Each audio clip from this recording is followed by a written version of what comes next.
Hillary Clinton was just being interviewed for some reason, and she gave some advice to the first female president. Here's what it is. What advice do you have for the first female president of the United States? Well, first of all, don't be a handmaiden to the patriarchy, which kind of eliminates every woman on the other side of the aisle, except for very few. Lisa Murkowski. Liz Cheney. Yeah, there's a few. Look, first we have to get there, and it is, obviously so much harder than it should be.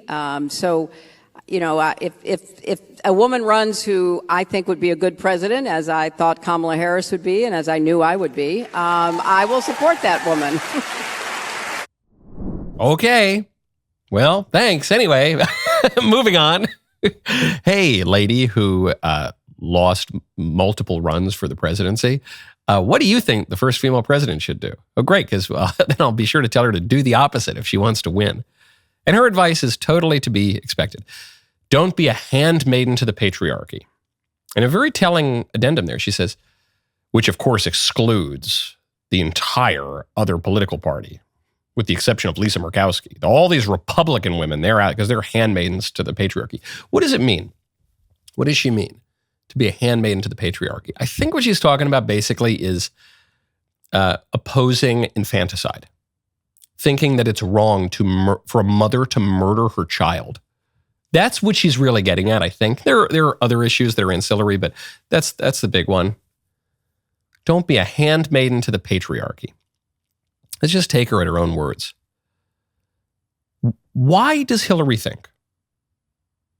Why does Hillary think that half of women are handmaidens to the patriarchy? Is it because they're all just idiots? That's probably what she thinks. She probably thinks, following the Western Marxist tradition, that the women are laboring under a false consciousness and they need to be liberated from their false consciousness. They think they're happy, but they're not. They need to be liberated from their illusory happiness as conservative women into the true liberated misery of left-wing women. I think that I'm not constructing a straw man here. I think that's actually what she believes. That's certainly what the New York radical feminists believed in the 60s and 70s, and their successors have believed ever since. Why is it? If Hillary's got all the answers and she's just giving them away for free, why is it that she lost 2 runs for the presidency? Why is it that she lost to supposedly the worst presidential candidate ever, Donald Trump? Why is it that Joe Biden beat her? No, Joe Biden supposedly didn't beat her, but supposedly beat Donald Trump where she could not. Why is that? I guess it's that if her political order or if her political agenda comes down to don't be a handmaiden to the patriarchy, I guess it comes down to a lot of women want to be handmaidens to the patriarchy. And maybe they're right.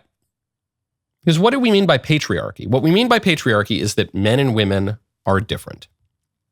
And men and women are not opposed to one another. It's not that they're in this battle for power as Hillary seems to view it. It's not that men and women are indiscernible and identical, that one can be substituted for the other, but that they're different. We say, vive la différence. Hillary Clinton has gender dysphoria. That's really what this comes down to. All this anti-patriarchy talk, all this radical feminist talk comes down to a kind of gender dysphoria, which says that men and women are exactly the same and men can be women and women can be men. It's a more polished, more subtle version of the same gender dysphoria that has big husky dudes marching on into the girls' bathroom and changing room at the public pool. But it's the same basic premise that men and women are effectively the same and men can be women and women can be men. Voters decisively rejected that ideology in November. Hold on one second. Before we go any further, you need to go to helixsleep.com/Knowles. I'm not bragging. I guess I am bragging. I'm a great father. You know why I'm a great father? You want to know the sign of this? Not only did I get a Helix mattress for my eldest son when he switched from a crib to a bed, I just got one for my middle son too. It just arrived my middle son's Helix mattress. He is going to be so excited. He's still in the crib. He barely knows what to expect. He's been on his brother's bed, so he knows it's nice and comfy. He says, oh, Dada, I want to sleep here. I want to sleep here. I said, too bad, get in your crib. But now he'll get his Helix, and you should have your Helix too.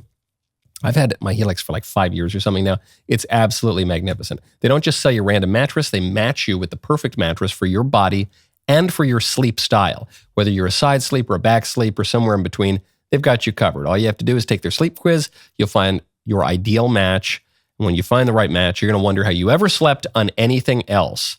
For those of you who sleep hot, the temperature regulation is a game changer, especially as we head into summer.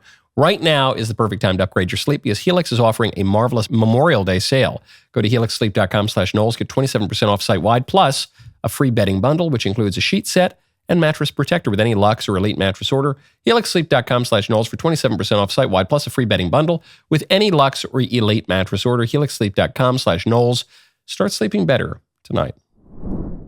And so what the political geniuses and the analysts are going to say is, well, what they rejected were the excesses of the gender ideology, transgender movement. No, maybe, but ideas have their own momentum. Just as feminism led, I think, inexorably to the transgender movement, so too the rejection of the transgender movement is going to cause people to question a lot of the LGBT movement all the way back to feminism.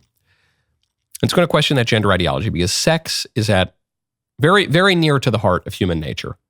And Hillary's view is contrary to human nature, contrary to reality, and it's a big reason people have rejected her multiple times, rightly so. Before we go, Hillary had one other little theory floated at this conference that she was speaking at. And I love it because no one's really noticed it, or they haven't noticed the full depth of what she was saying. Hillary Clinton accidentally seems to have embraced the Great Replacement theory. This very blatant effort to basically send a message, most exemplified by Vance and Musk and others, that, what we really need from you women are more children. And what that really means is you should go back to doing what you were born to do, which is to produce more children. But if you had read the Heritage Foundation's Project 2025, despite Trump saying he knew nothing about it, if you had read it, it's all in there. It's all in there. Return to the family, the nuclear family, return to being a Christian nation, return to, producing a lot of children, which is sort of odd because the people who produce the most children in our country are immigrants and they want to deport them. So none of this adds up. But, one of the reasons why our economy did so much better than comparable advanced economies across the world is because we actually had a replenishment, because we had a lot of immigrants, legally and undocumented, who had a, larger than normal, by American standards, families.